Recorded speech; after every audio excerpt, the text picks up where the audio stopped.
pretty little baby, I'm so in love with you. Isa sa mga namimiss ng mga kasamahan ni Atasha Mulak sa Eat Bulaga ay ang kanyang pagtatagalog. At this time, sa kanyang pagbabalik, nagpapakitang gilas ulit ang dalaga. Okay. Magaling ka na magtagalog? Opo. Okay. Anong mapapa-impress mo kung Tagalog? Nakakapagpapagabag. Yeah.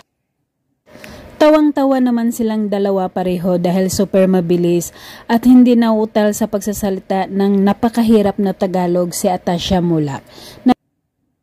Aba! Mayabang!